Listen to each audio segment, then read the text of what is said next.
Assalamualaikum warahmatullahi wabarakatuh.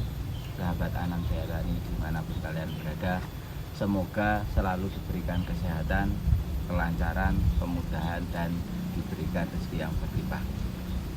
Hari ini kita akan melakukan pengocoran pada tanaman cabai kita yang sudah petik 9 kali ya teman-teman. Jadi sudah petik 9 kali. Kita mau memberikan pemupukan susulan dengan cara pengocoran, dan biar nanti harapannya bunganya terus ada dan semakin naik, buahnya terus bisa banyak ya teman-teman. Jadi seperti ini penampakan atau kita lihatkan pada tanaman cabai yang sudah 9 kali petik ya teman-teman. Ini cabai kita yang sudah 9 kali petik ya teman-teman. Ini kemarin baru kita petik, sudah ada yang merah lagi, dan alhamdulillah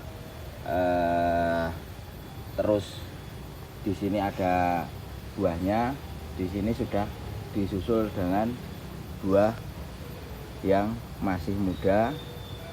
Ini sudah agak tua, di sini sudah tua ya teman-teman. Jadi tinggal menunggu merah. Jadi terus ada dari bawah sampai ke atas ada, dan bunganya masih ada dan tidak gogrok ya teman-teman. Jadi seperti ini bunga, calon bunga ini tinggal nunggu megarnya saja ya teman-teman. Jadi seperti ini ya. Harapannya nanti bunga-bunga ini terus ada, dan harapannya nanti buahnya terus bisa lebat seperti ini ya teman-teman. Apa saja yang kita gunakan untuk pengocoran kali ini supaya nanti pertumbuhannya bunga terus ada, dan harapannya buahnya terus lebat ya teman-teman. Jadi tanaman sehat, buahnya banyak, hasilnya melimpah ya teman-teman. Langsung saja kita kasih tahu tentang pupuk apa yang kita kotorkan pada pengocoran kali ini. Mari ini ya teman-teman, untuk pengocoran kali ini kita menggunakan pupuk KCL yang dari saprotan ya teman-teman. Kenapa kok ngambil dari saprotan? Karena unsur kaliumnya ini ya teman-teman, unsur kaliumnya itu 60%. Jadi tanaman yang sudah masuk di generatif itu sangat membutuhkan kalium. Jadi kalium ini kandungan KU tinggi untuk cocok. KCL dari saprotan ini keunggulannya yaitu kandungan kaliumnya tinggi, cocok untuk fase generatif, yaitu untuk pengisian dan pembesaran buah ya teman-teman. Jadi untuk pembesaran dan untuk pengisian buah, biar buahnya itu bisa besar-besar dan bobot dari buah itu bisa maksimal, kita menggunakan pupuk KCL ini ya teman-teman. Jadi selain kita menggunakan pupuk KCL ini, kita tambahkan lagi dengan pupuk yang mempunyai kalium yang tinggi. Ini ya teman-teman, maaf ini repacking. Jadi ini pupuk Setka ya teman-teman. Pupuk Setka kalau di daerah kami itu banyak yang menyebut ini pupuk obat gendeng.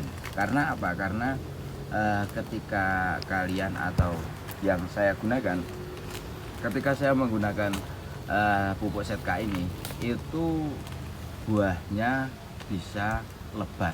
Jadi buahnya lebat, dan bobot dari buah tersebut lumayan berat ya teman-teman. Jadi agak berat. Jadi tergantung dari kita memberikan pupuk. Jangan sampai telat untuk kita memberikan pupuk supaya nanti harapannya buah cabai tersebut bisa mempunyai tekstur yang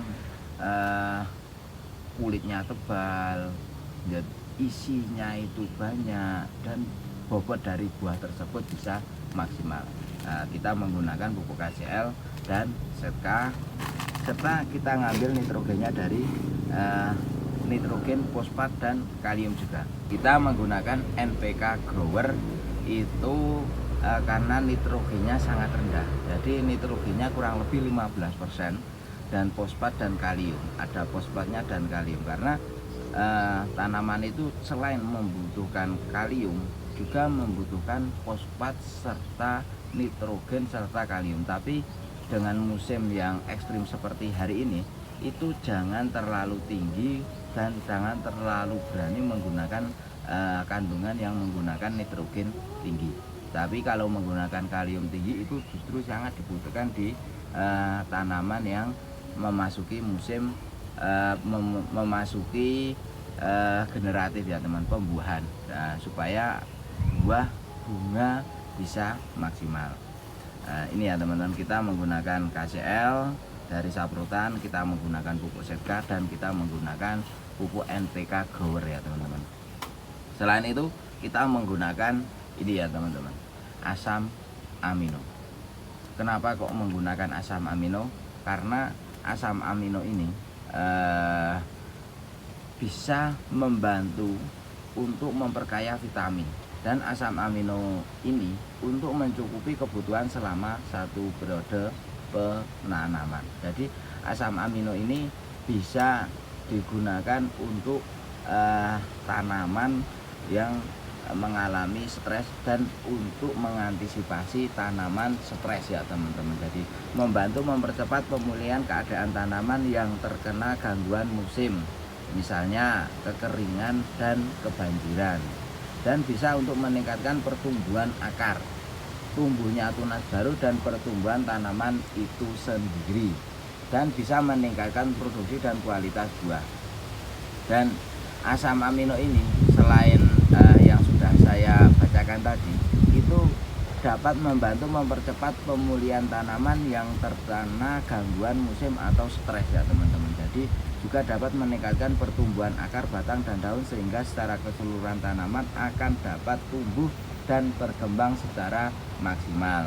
Maka dari itu, produk ini bisa digunakan untuk pengocoran dan penyepraian, tapi dengan jangka dan interval jangan terus menerus. Jadi 1 bulan paling enggak 1 kali ya teman-teman. Jadi untuk asam amino ini sangat bagus digunakan untuk pengocoran dan penyepraian. Dan untuk dosisnya berapa, simak terus. Kita langsung kita campurkan ya teman-teman dengan bubuk-bubuk yang sudah kita persiapkan. Langsung kita campurkan. Kita menggunakan ember ya teman-teman, kita menggunakan ember. Kita ngambil air dulu.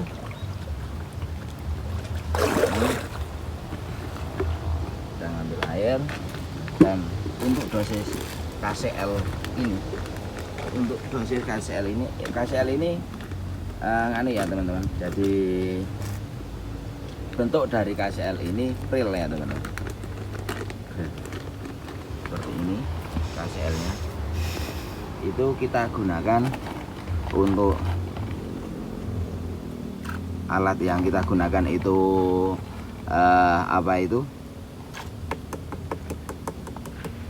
kocoran seperti itu ya teman-teman. Itu ya teman-teman. Jadi itu yang kita gunakan. Dan untuk KCL ini kita kasih dosis 3 sendok makan atau 5 sendok makan boleh ya teman-teman untuk KCL nya. Dan untuk ZK nya ini masih ada sisa ya teman-teman.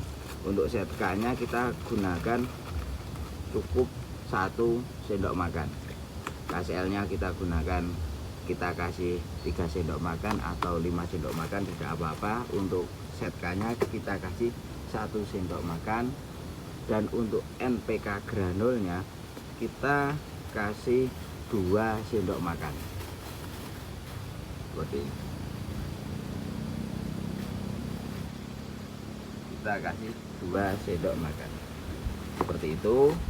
Setelah kita kasih baru kita lakukan pengadukan seperti ini, supaya semua itu bisa tercampur dulu dengan air secara maksimal. Setelah bisa tercampur dengan maksimal, baru nanti kita tambahkan dengan asam amino ya teman-teman.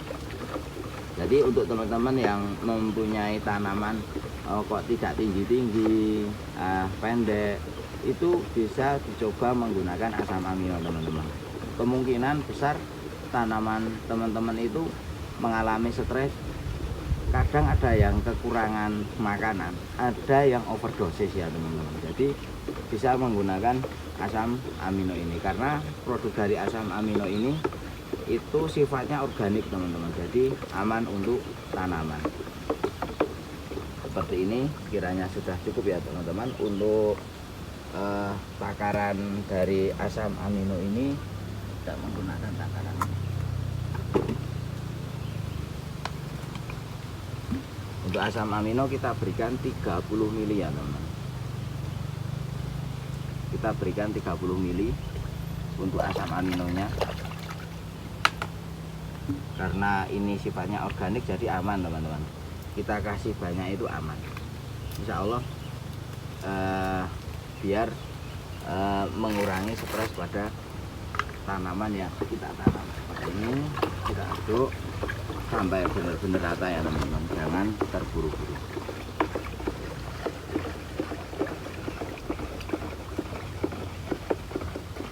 Setelah sekiranya sudah rata, baru kita masukkan di alat kotor yang kita gunakan.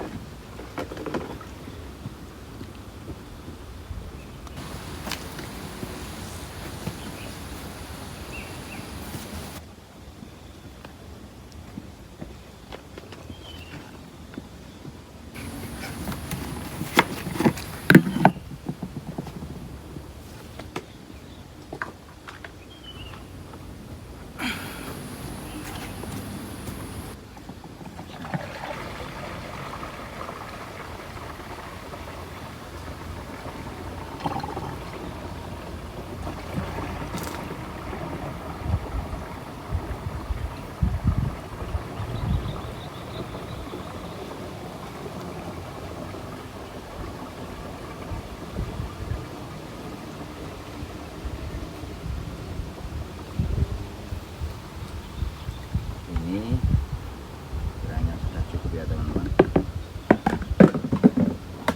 Kita tutup, kita angkat, kita aplikasikan ke tanaman yang mau kita kotor ya teman-teman.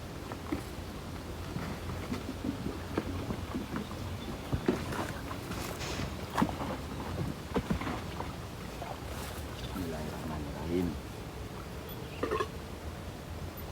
Kita kotor secukupnya saja teman-teman, nggak usah banyak-banyak.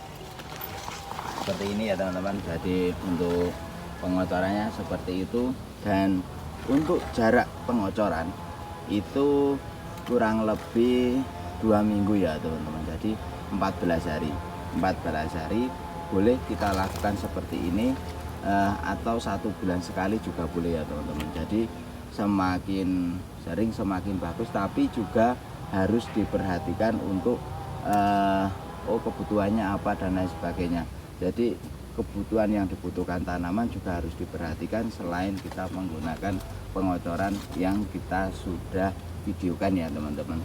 Jadi seperti itu. Semoga video ini bisa bermanfaat, dan jangan lupa like, komen, dan subscribe supaya teman-teman tidak ketinggalan setiap video yang kita berikan atau kita upload ya teman-teman. Sekian dari kami, wabillahi taufiq walhidayah, wassalamualaikum warahmatullahi wabarakatuh.